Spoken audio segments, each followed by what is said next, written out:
There are those who believe, those who have glimpsed shadows, figures, faces of a world beyond ours. These events cause some of us to seek a reasonable, scientific explanation or proof of the paranormal in our own backyard. Join Motor City Ghost Hunters Kathy, Jason, and Kaz with Oxford resident Greg Jorgensen on their hunt for paranormal proof. As we join the investigators, listen closely for comments beyond the conversation. So that's June Crawford. She used to live here. Her mother was Carrie Crawford. She passed away in my daughter's bedroom in the 1930s. The mother did? Yes. Okay. So my daughter is the one who's had most of the experiences here. And of course you're saying, what a coincidence. She kind of looks like her.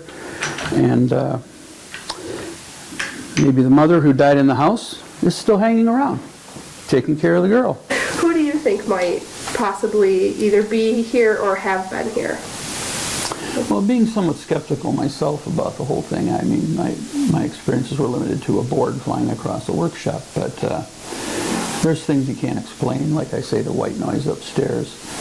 But, you know, if there are ghosts, it makes perfect sense that Miss Carrie Crawford would be one of them, since she did, in fact, pass on here. She had a daughter to raise, you know, so. And you think that might have been how she kind of got connected with your daughter? Kirsten, yeah, because they look a bit alike. And then there were some really old papers from before we moved in. I'm not sure what newspaper. There was an article about the house, and they said there was some guy in the basement that they called the Dutchman, who you could smell pipe tobacco. That's how you knew he was hanging around on there. You'd see things move. I can't really speak to any other accounts of it. Okay. Just that that's as much as we knew, and that there was a lady upstairs. So those are the then we things came to that, find out that yeah, previous owners had said that they had experienced. Yes. And then, okay. exactly. So you haven't experienced the smoke smell in the basement, though? I haven't, no. Okay. But you know, you do see things through the corner of your eyes too often, and I don't know if you know what a moire pattern is. Yep. Similar stuff like that happens. Just a little misalignment, and you turn your head and you see something move. Okay. Kirsten Jorgensen grew up in this 1840s Oxford home, but has since moved away. The Motor City Ghost Hunters and her dad Greg called her to find out about the experiences that she had in this home while she was growing up. Unfortunately, the audio batteries in both cameras died during the interview. But join us for a portion of Kirsten's tale of adventures in the 1840s Oxford home. Feel like scared, or did it become a pretty comforting thing? It always made me a little uneasy, but it became just a normal thing that I would see. Okay. And I read. When I was a teenager, she woke me up, I guess, with the fire alarm that didn't go off. I didn't see her much after that, but I've had so many experiences in that house, from just anything you can imagine. Things moving and throwing at me, and which was never her. I didn't see her much after that. Okay. Like this guy. Okay, so did you see the guy? Nope, I just hear his voice. And I assume it was not Crawford, I don't know. And I had weird experiences when we first finished the attic and I slept up there. I would hear, when I moved back in when I was in college, because I moved out, and then I moved back in, I would hear her talking a lot, and then I would have things thrown at me when I would be home alone. Okay. Like heavy things. But most of the activity, I would say, surrounded was pretty close to an upstairs room where the lady died. Okay. From there. Now, when they would say things to you, could you ever make out what they were saying? He would pretty much be telling me to get out a lot. Okay. Like it was his space, and I belong in that particular room at least. I don't think she ever spoke to me. Okay. Could you tell me? I read the magazine article about when you were woken up with the fire with your brother.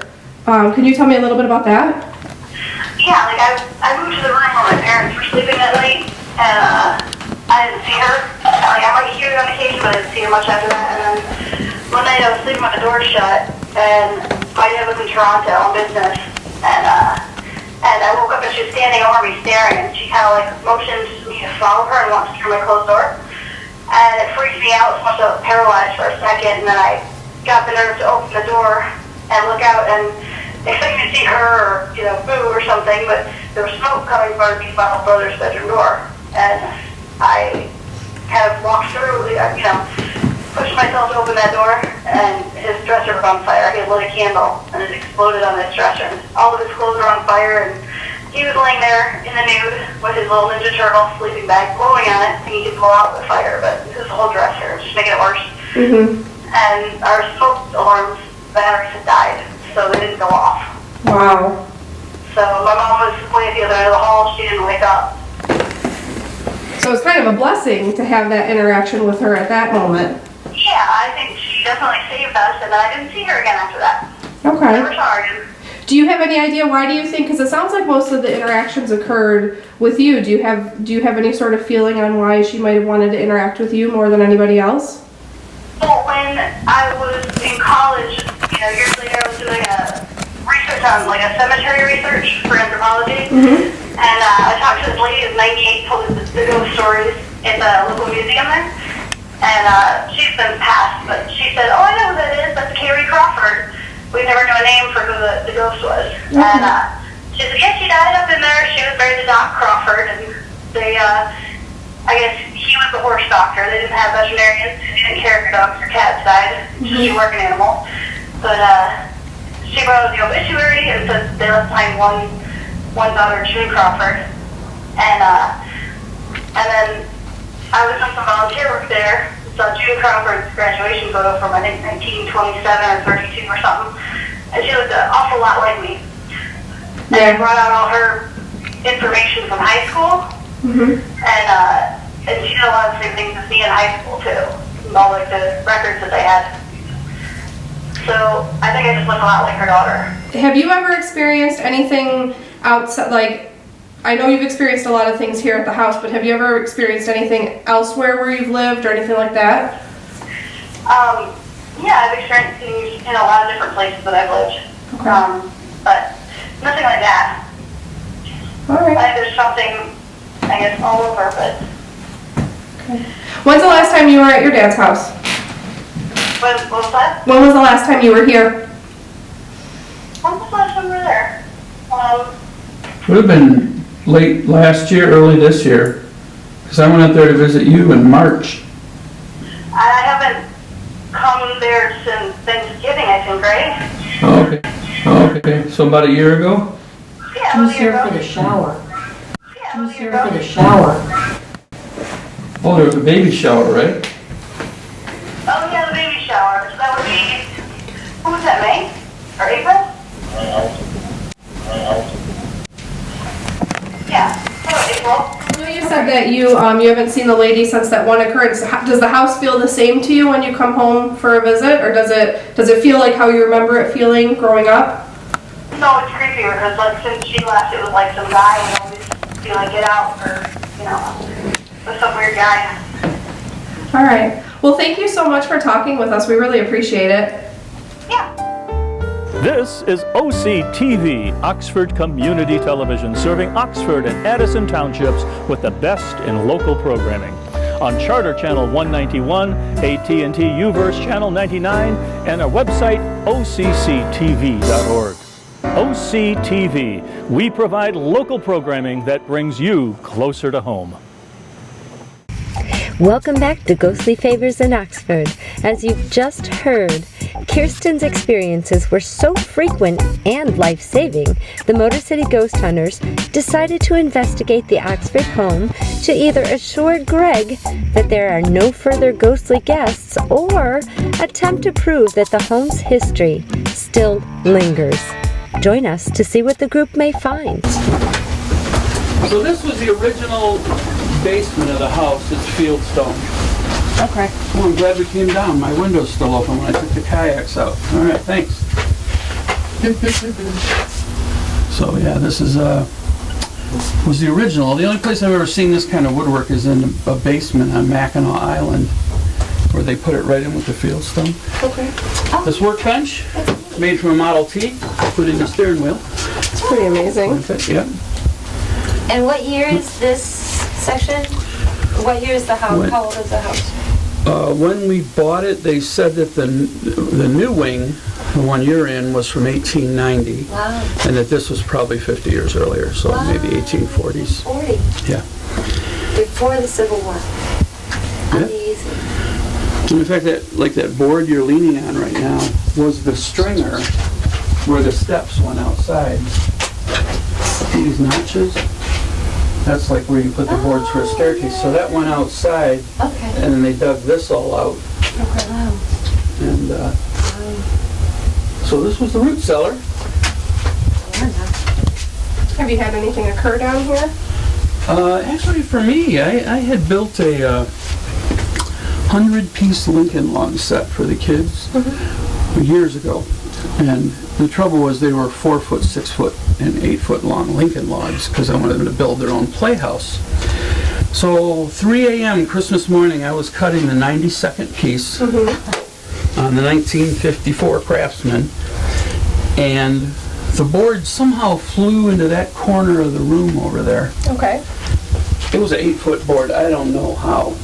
I could not, because the saw was pushing this way, so the Okay. kickback should have been that way. I can't explain it. Okay.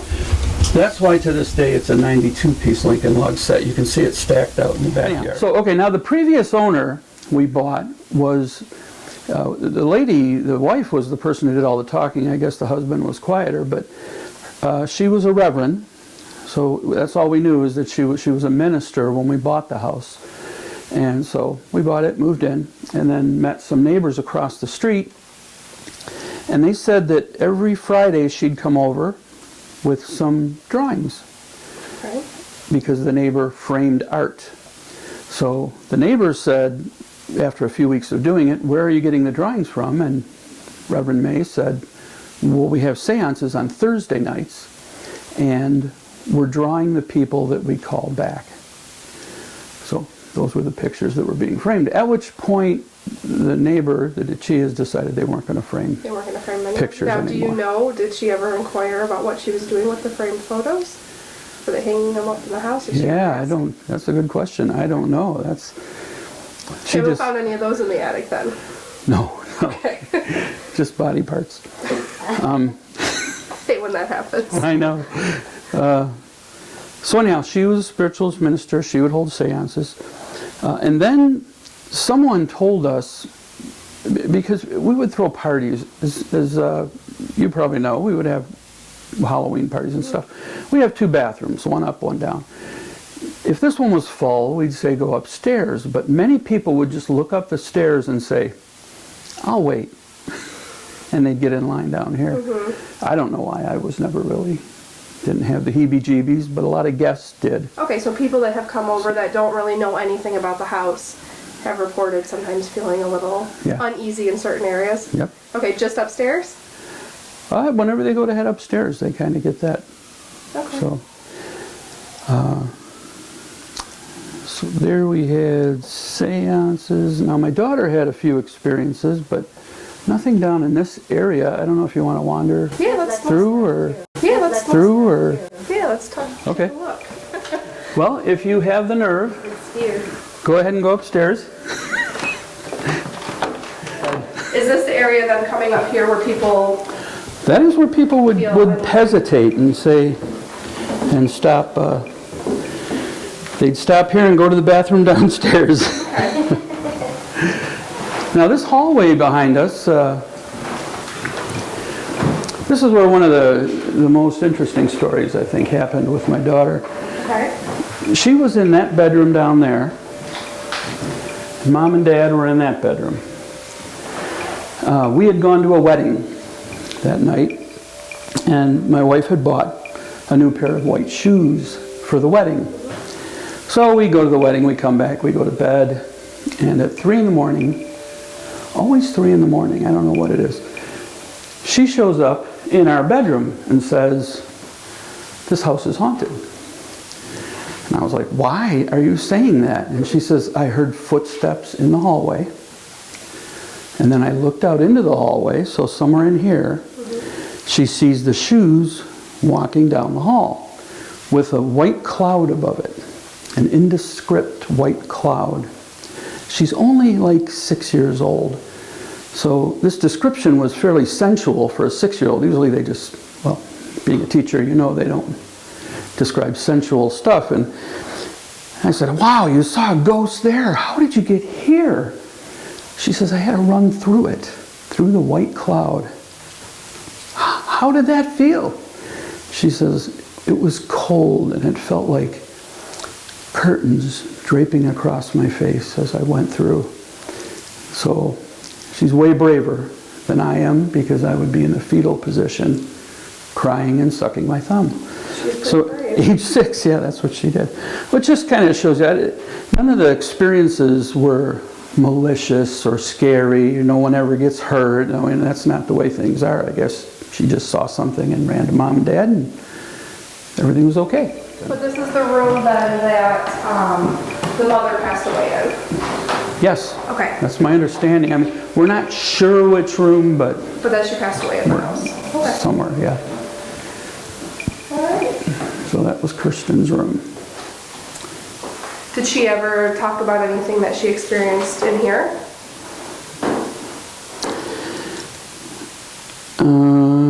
Right in the room? I can't think of anything offhand.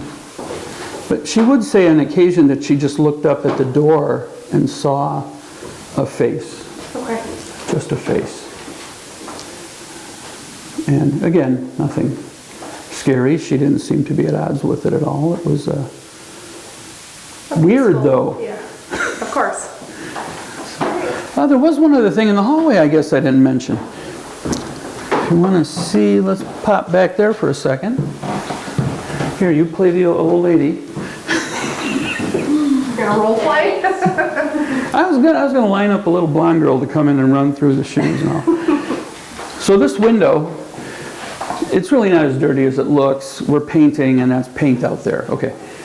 But if you see down there in the yard, there's a little patch of grass. But so my wife and I were the only 2 people home, and we had a bunch of stuff to bring to the post office. So we got in the car, and you know where it is. It's 2 blocks away. We went 2 blocks away, and as we're pulling out, my wife's saying, yeah, I can see a lady upstairs, out of the window. And I never did, but she said she did. We drive 2 blocks, drop the stuff off, come back, and the neighbors are standing in the yard holding my wife's knitting.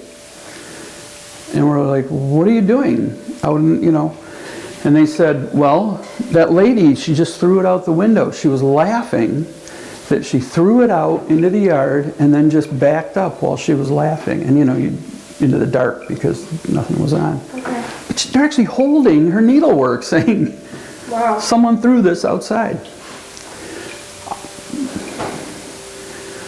Pretty amazing. Yeah. So now, let's see. Now somewhere you might want to listen for noises. Sometime after the divorce, and now you're going to get into the messy rooms here, I was sleeping up here alone. But one of the problems I had when I slept in this room was there was a white noise. Okay. I don't know, but human minds tend to pick patterns out of white noise. For me, it sounded like whispering. And I would hear footsteps on the stairs all night, every night. And I found a really, really good way to solve the problem. I moved my bedroom downstairs. I haven't had the problem since. Well, there you go. But if you're here at night in this room, it's just weird. Anyhow, I literally had to move out of it. I just couldn't get sleep. I was always hearing things. Don't know what they were, but... And you haven't experienced that since you moved out of this room? Right. Okay.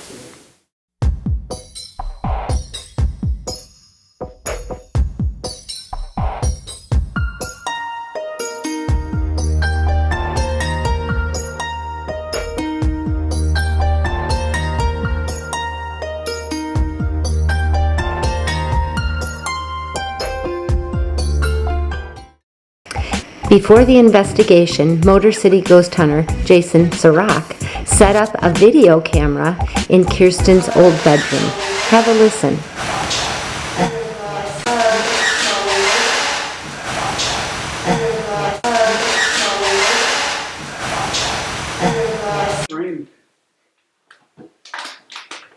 Well, Cass, do you want to explain a little bit about what the Frank's box does? Sure. Basically what the Frank's box is, it's a radio tuner that constantly scans through stations nonstop. We can control the speed of it, we can speed it up and slow it down.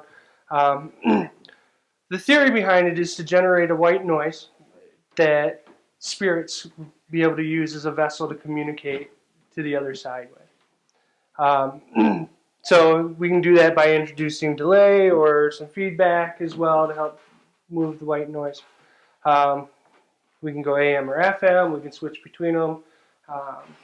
There's no right or wrong way to really do it. So the Frank's box, this is the Frank's box here. This was created by a gentleman by the name of Frank Sumption. Frank just recently passed away in September. He created 180 of these. So obviously since Frank has passed on, this is a very rare commodity in the paranormal world to have one of these. And our group actually has the pleasure of having 2 members that actually have one of these. I think we're the only paranormal group in the United States that have 2.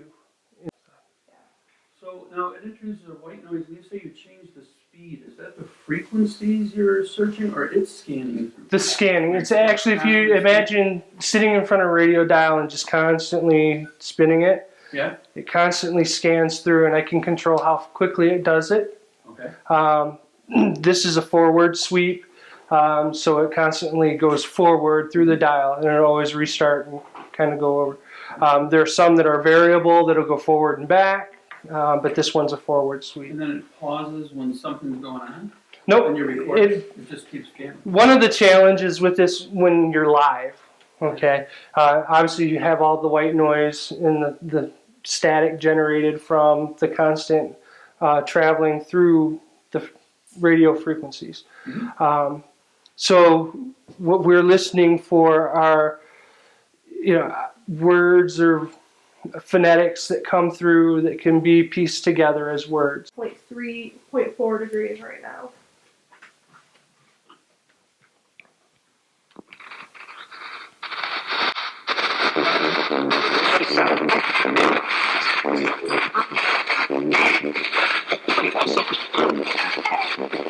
I'm willing to speak to me. Can you tell me what's on this table in front of me?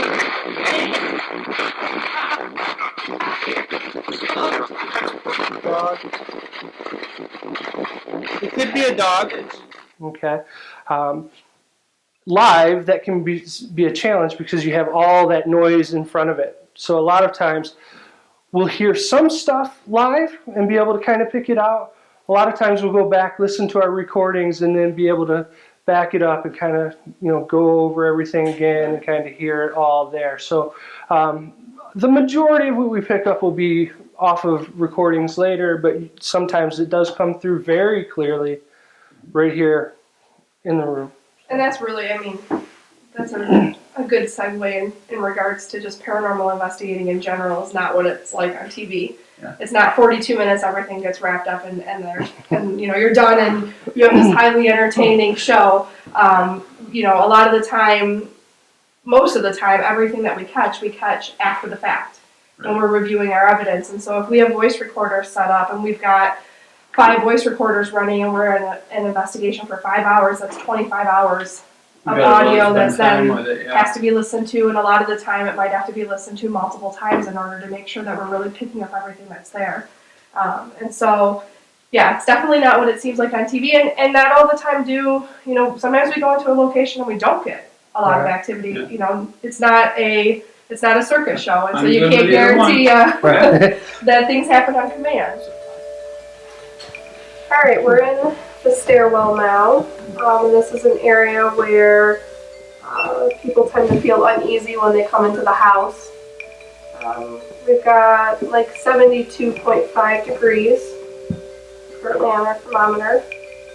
We haven't had any activity in terms of EMF levels. We'll start with a EVP session and then have Cass put on the face pulse. Sure. Jay, you want to talk a little bit? No, good. I've been investigating with you in a year. Might as well make up for it. So shy.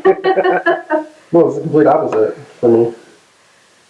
All right, well, we don't mean you any harm. We just want to chat with you. I understand that at one time a bunch of teachers maybe lived here. Is that true?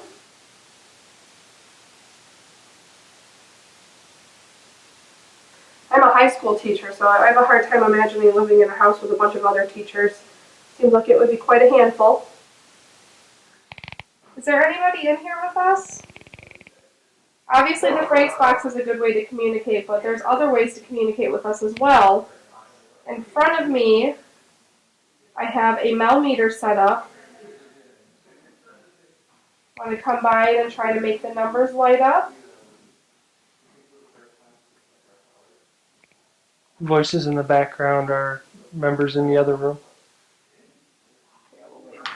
So in addition to Frank's box, we've got another detector in here, which is the hair on the back of your neck. You guys have like emotional experiences? Oh, yeah. I believe that there's something going on. And so what people were feeling in my house previously, you guys go through that too. Yeah, sure. We do. And I think the more you do this, the more you get in touch with your intuition.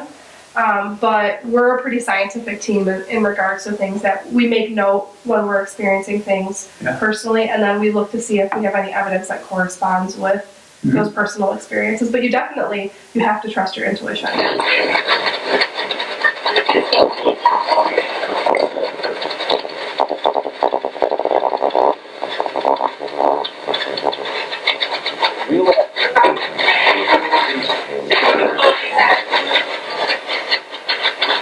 Okay, we're going to end the session now. Goodbye. I feel like there was some stuff in there though. I think that we go back and review There was a little, it felt like, it really seemed, I really got like a confused feeling. Almost like there was something that wanted to come through, but I mean it could have just been because of all the jumble going through it, but it sounded like there was a little bit in there, but I didn't really hear much. It sounded like you said, can you say my name? It's like, I don't care. Is that, I was gonna call it out, I thought I heard that, but I wasn't sure. But we had a little bit of temperature variation, but not, like a degree and a half, so nothing like too extensive. Describe the light that you saw. It was a shadow. Okay. And I went downstairs to recreate it because there's light coming in through the doorway. And I walked past the door, the front door over here, and you could see the shadow that I kind of saw. So I was kind of waiting to see if like a car drove by, because when I went down there was nobody down there that could block the light. Well, this was, I really didn't know what you guys did. I've seen the ghost shows on TV, and haven't always been compelled by some of the things that they do. Like, it seemed very theatrical. They knock something down and swear they didn't knock it down, and But here you guys had a whole different kind of tack, and maybe some of the things overlap, but you have some equipment to measure the electromagnetic spectrum and radios, and so it was interesting to see what you guys do when you are investigating this stuff. I've been a skeptic myself for a bit, and I've had experiences that I couldn't explain. My daughter and my kids went through just a heck of a lot more and saw more stuff. So it'd be interesting to see what you guys have to say about it, and it's been very interesting working with you. Yeah. Did you pick up on anything while we were upstairs, kind of having the EVP session, or? In the hallway, I thought I heard something just before, what was his name? He said, I think that was my stomach, but it didn't sound like his stomach to me. So it'll be interesting to see what you guys pull up. Maybe his stomach talks. I don't know. So, But it's been real quiet around here. You know, Katie's been away, and I haven't really heard anything since I moved downstairs. Okay. But it was great working with you guys. Yeah, thanks. Appreciate you having us in here. Yeah. Can't wait to see what it all ends up looking like. The group spent several hours in this Oxford home, and while they found no black and white proof to assure Greg that he is in fact home alone, how about if you decide?